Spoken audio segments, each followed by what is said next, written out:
Hi, and welcome to Blue's Garden. This is my carrots, peas, onions episode. One of the things about planting outside in early spring is soil temperature. And for me here in New England, I have a garden in 7A and a garden in 7B. The biggest issue is the soil temperature. I want it to be at least in the 50s, average 50s. If it's consistently into the 50s, I can then consider planting just about anything. I don't mind if my days are warmer and my nights are cooler, as long as the soil temp doesn't dip below the 50s. If it does dip below the 50s and I get some really cool nights, then tomatoes, peppers, eggplant, none of those are going out into my garden. So, plants that can deal with it, carrots for sure, onions can, Brussels sprouts can, kale, cabbage, lettuces, they can all go outside, and peas can go outside. So I am holding off on planting any of my tomatoes, peppers, cucumbers, eggplant for sure. And for now, I am just planting things that can deal with cooler weather. First up is peas. Oregon giant snow peas and golden sweet peas. I soak both kinds of peas for about an hour or so in some lukewarm water. That's about an hour before planting. Then outside I go. This is my raised bed that I have garlic growing in one side, and I'm going to plant the peas. Now each one I pop down about first knuckle and peas in, and then give the peas a little water. I'm not sure. I won't be able to tell until they grow up. Not sure which one this is, whether it's the Oregon snow or the giant sweet pea. Oregon giant snow pea or the sweet pea. I just can't tell. So planting my peas, and they go, again, about a knuckle deep, and then cover them all up. Give it a little water. And then last thing was cover them back up with some mulch.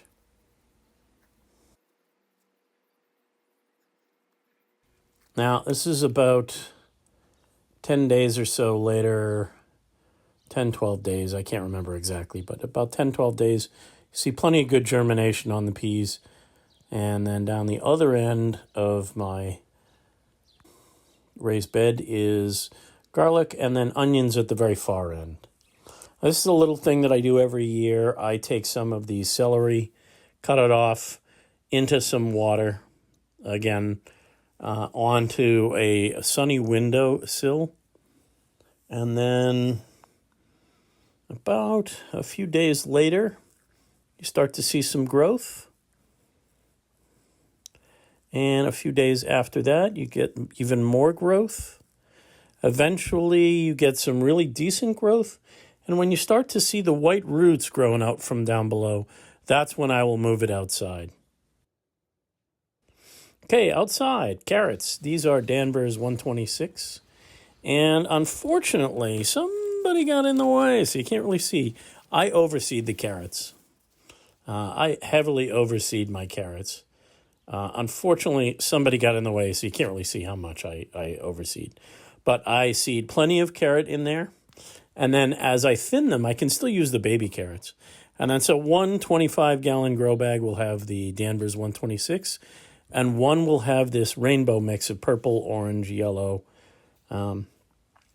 Again, 25-gallon grow bag, about a third peat, a third of last year's soil, and a third of compost from my compost bins, which you can kind of see that wooden bin just in the top left. Overseed, and then I have no problem with thinning them and taking those seeds and using the little tiny carrots. So here I am, red beard bunching. These are a bunching onion. And I will take, the onions are going to go into a couple of different places. Now, for me, the easiest thing, and I can't believe I didn't do it this year. I didn't think of it till I did my voiceover. Normally, I just take a bucket of water and I dip these in, and pulling apart is very easy. Take the whole bunch of onions, just swirl them around in some water, and it's much easier to pull apart. Anyway, bunching onions can go in as a little group of 2 or 3, maybe even 4, doesn't matter. I dig a deep hole, bury the roots, bury the onion as deep as I can, fill it in, compact the soil a little, and then I kind of pull the onion back up so that the original level of the onion is back at the soil level. So to sum up, in deep, pack it in there, and then kind of pull it back up to the level so that the onion is at the level of the soil it was planted in before. That's a good way to get your roots straightened out and in deep. So bunching onion, these are the red beard bunching in a couple of different places.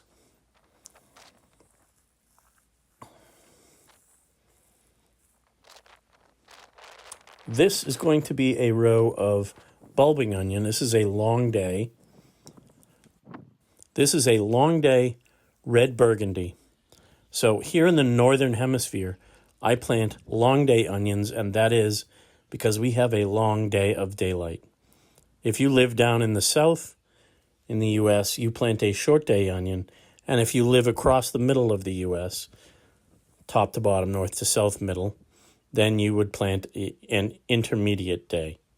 But here in the northeast, I plant a long day bulbing onion. So first I'm going to lay out all of these red burgundy onion.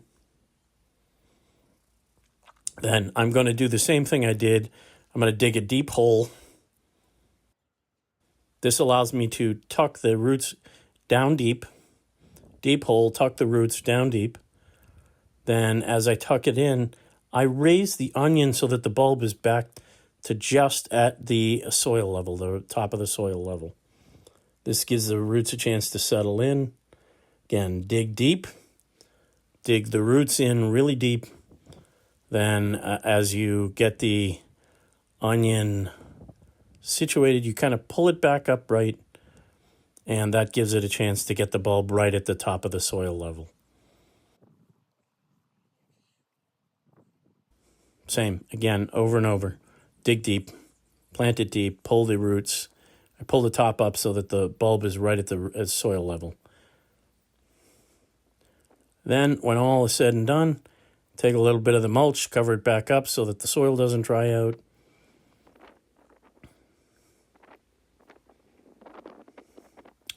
And then this is another bunching onion called Tokyo Long White.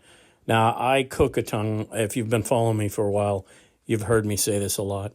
So for me, cooking is not only the type of food that goes in there, but also presentation. And there are some foods where I want white bunching onion and some where I want the red beard bunching onion. So again, I could have used a pot of water and swirl these around and break it up easily. I did not because I'm just a fool and forgot. But again, I'm going to take these onions, dig them in deep, pull the roots straight up, and then tuck it in.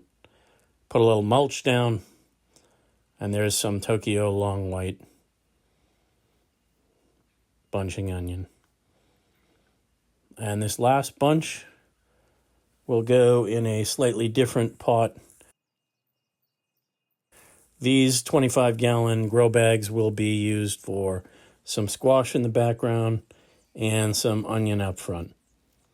And I'm going to try and grow the squash a little vertically. But again, dig deep, get the roots in, tuck it all in there, pull it up a little to get it to soil level. The tops of the onion will get up to the soil level. That's the last thing you see as I pull them up to the soil level there.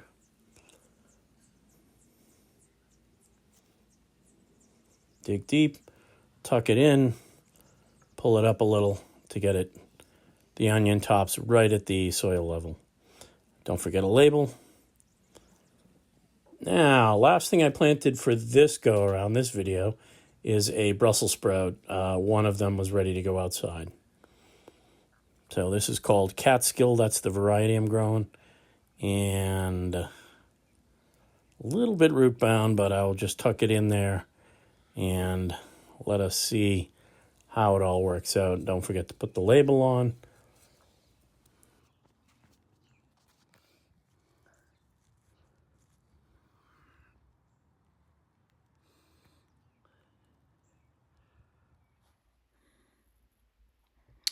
I get it. I really do. I get it. We have so many seedlings, and we're all excited.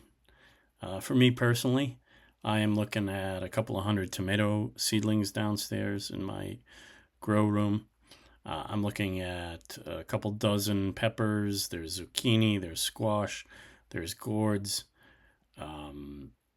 beets, a few different types of flower, a few dozen, maybe a dozen different types of flowers. I've got strawberry seedlings down there. I get it. I really do. I want to get them outside. But like I said, I don't want to spend all that time the last couple of months uh, babying my little seedlings in the different grow medium, watering carefully, making sure that I don't burn the seedlings with too much fertilizer, to shove them outside too soon. Not going to do it. It's just not right. So, patience. I've learned this over the years. Patience. Absolutely, it is the most important thing. Patience, patience, patience. So, once I get consistently over 50 degrees, I will start hardening off. So, once I start getting consistently 50 degrees soil temperatures overnight, I will start hardening off the seedlings and start transferring outside. I think any second now, a cat's going to jump up here. Tucker? Yeah. Yeah, Tucker's trouble. Yeah, here he comes.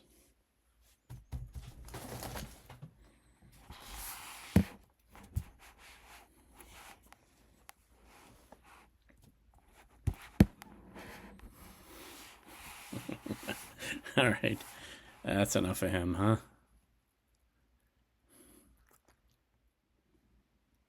Please don't forget to like, share, and subscribe. If you want to see more of Tucker, toss some hearts down in the comments. If this helps you grow at all, that helps me grow. So please like, share, and subscribe the video. Thank you very much.